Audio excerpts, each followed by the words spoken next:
I don't know about you, but I have a little problem. I tend to peruse automotive classifieds with a level of predictable regularity. It's not because I have the money to spend on a new vehicle, because I don't. I mean, I still haven't fixed my Vectrix Maxi scooter yet because I still can't afford the replacement parts. There are links below to ways you can donate to the channel to help us be able to afford that though, which of course would mean more Vectrix videos. But I just can't help myself. Call it no pain window shopping.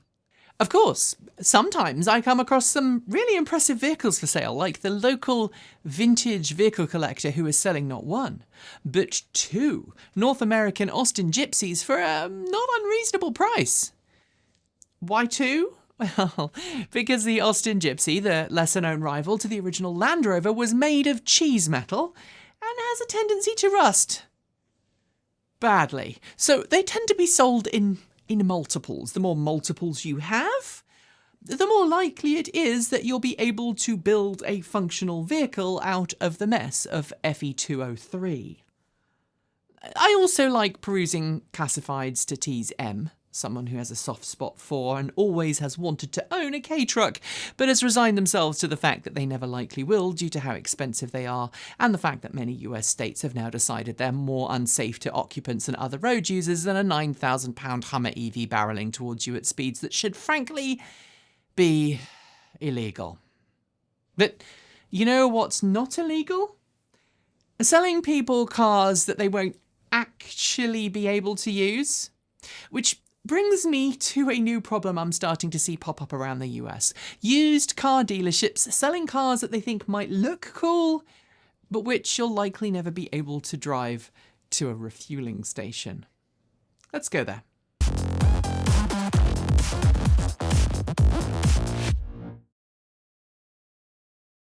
Today, we're going to be talking about the Toyota Mirai, Toyota's hydrogen fuel cell sedan, and an increasingly large number of them just popping up for sale in really random places around the US. Earlier this month, I was looking at some local automotive classifieds for fun and unusual things, and I came across an advert for a first-generation Toyota Mirai hydrogen fuel cell sedan at a local independent used car dealership. Looks in decent enough condition, has about 23,000 miles on the clock, and is being offered for sale at $8,500 US. It's not bad.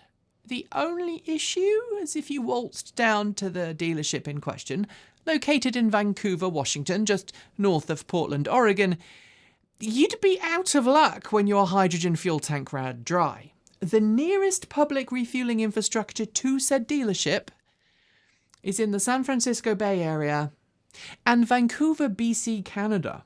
So today let's remind ourselves of what the Mirai is, how it works, and why there are now several of these popping up in unusual places around the world. First off, let's remind ourselves of a very simple fact. Toyota is not known for its love of electric vehicles. Despite making the very competent and eminently practical Toyota RAV4 EV, a car that I still miss owning to this day, Toyota has always focused on hybrid and later hydrogen fuel cell electric technology. And for the past decade, Toyota has been eagerly trying to sell you a Mirai fuel cell sedan if you happen to live in a select number of key markets around the world. Mirai, which is Japanese for future, has been Toyota's primary next-generation vehicle technology for a really long time, which seems an apt name for a technology that's been 5 to 10 years away from market readiness since the 70s. But instead of an electric drivetrain powered by electrochemical batteries stored underneath the floor, the Toyota Mirai, like the limited production prototype FCVs before it, and like hydrogen fuel cell electric vehicles made and sold by Honda and Hyundai, takes compressed hydrogen gas and passes it through a metal catalyst membrane, combining it with oxygen from the air outside to produce electricity and dihydrogen monoxide, or as some people prefer to call it, water. The fuel cell stack produces a fairly constant but not massive supply of electricity, meaning fuel cell cars need to also have a moderately sized electrochemical battery pack to store excess electrical energy and act as a buffer to allow the car to pull more power than the stack can produce for short periods of time, such as when you need to accelerate. Toyota, and at times other automakers, aided by fossil fuel companies, have tried multiple times to portray hydrogen fuel cell vehicles as the obvious fuel choice for the future, since in theory they can be refueled quickly and hydrogen can be stored in compressed form anywhere gasoline can be stored. On paper, that's fine, but the reality for Toyota's hydrogen fuel cell vehicles has been far worse. For a start, unlike battery electric vehicles, or EVs to the rest of us, you can't just fuel up your hydrogen vehicle at home because doing so requires a lot of expensive equipment capable of storing pressurized hydrogen gas. I say can't, but that is a little bit of an exaggeration. If you have enough money, you can, of course, get a home hydrogen filling station, but the investment is pretty expensive to say the least, and those systems aren't often capable of operating at the higher pressures required for the latest generation of hydrogen fuel cell vehicles.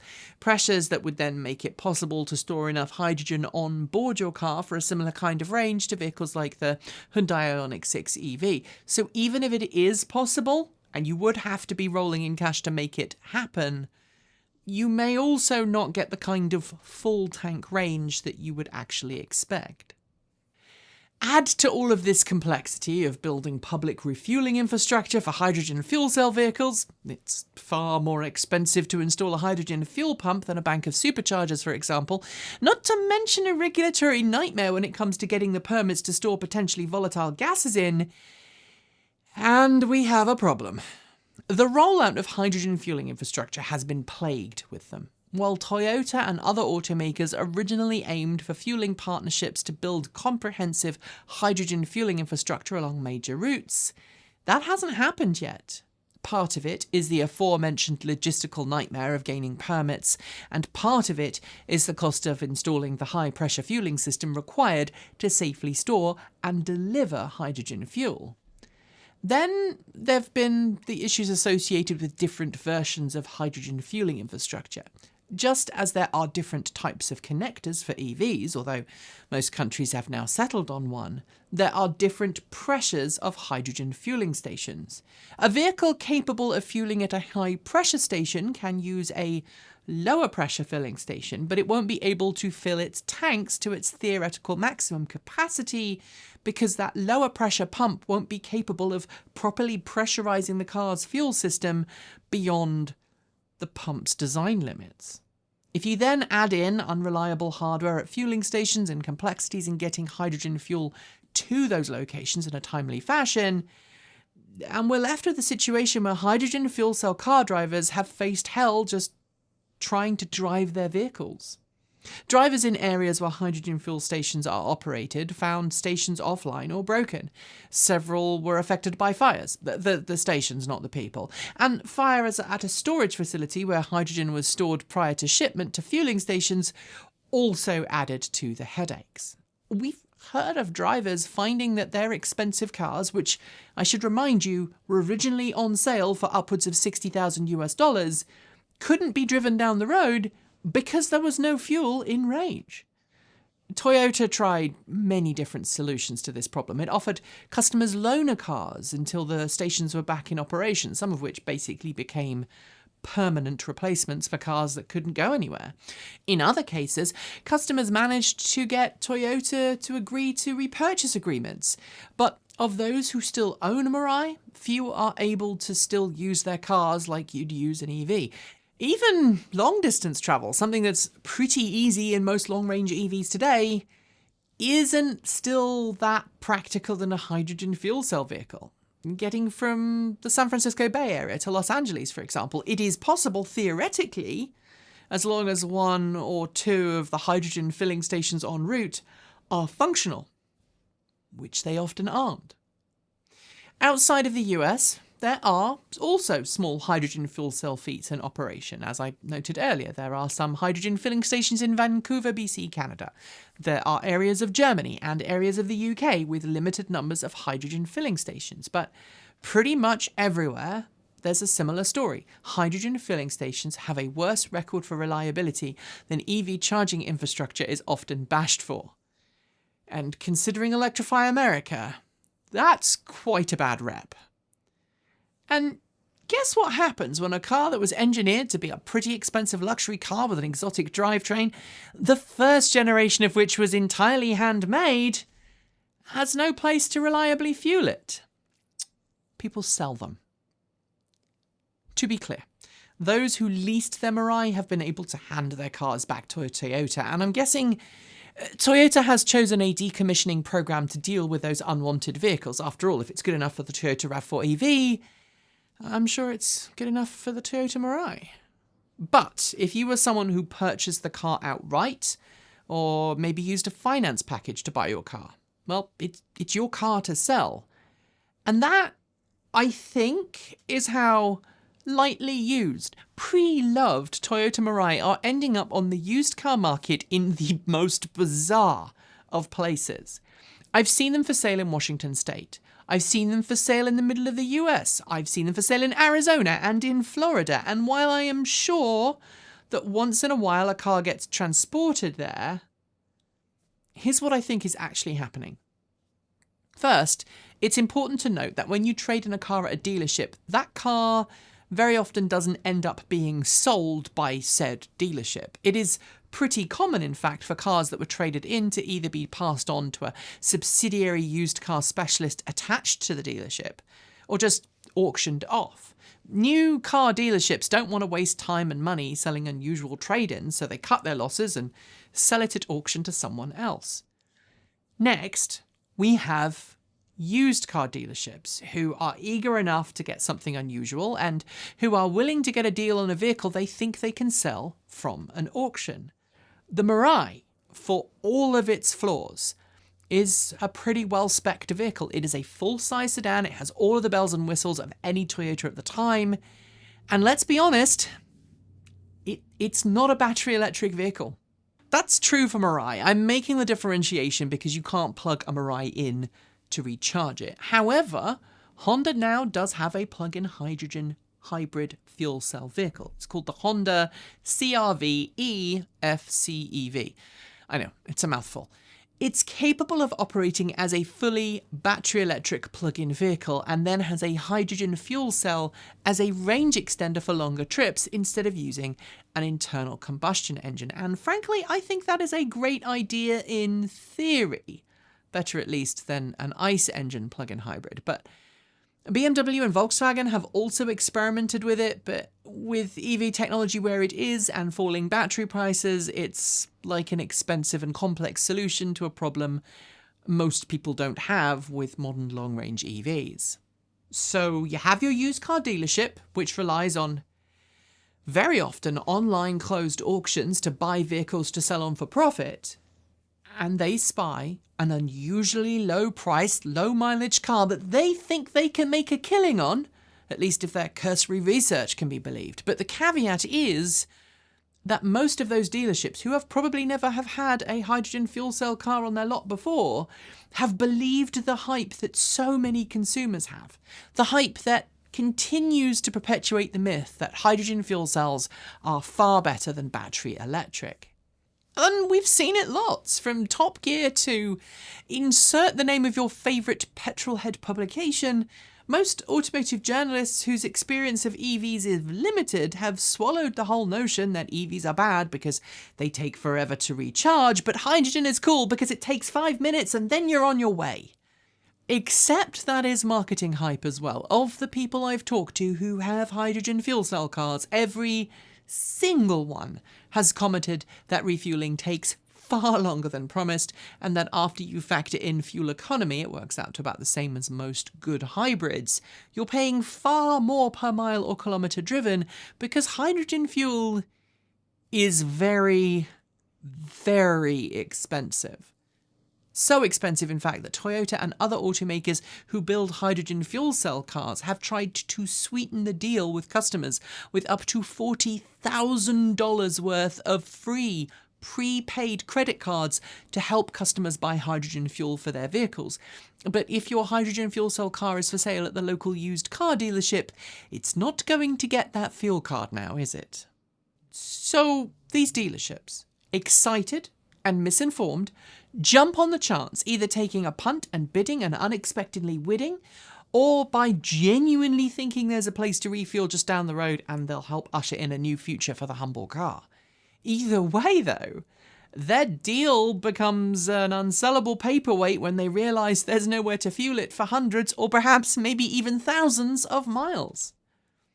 In the late 2000s and early 2010s, when electric cars that had once been exclusively for sale in California started to spread throughout the country, it wasn't unusual to see Toyota RAV4 EVs and Ford Rangers start to appear in places where they were never sold. And today, there are some surviving examples of those vehicles that are still owned and driven in pretty much every US state. But the difference for those vehicles is that while yes, Toyota RAV4 EVs and Ford Ranger EVs, not to mention Chevrolet S10 EVs and any other super rare survivors of those earlier ages, need to be sold with a compatible charging station in order for them to be used as practical daily drivers, they only need a suitable power source to operate. Moreover, you can convert any number of pre-2010 EVs to modern J1772 charging standards with a little ingenuity and hard work, even if it's a car that came with an inductive paddle. You can't easily modify the pressure of a hydrogen fuel cell car. You can't do a retrofit of the fueling system, and you can't easily buy a DIY home electrolyzer to make and store and compress the hydrogen you need for your futuristic vehicle.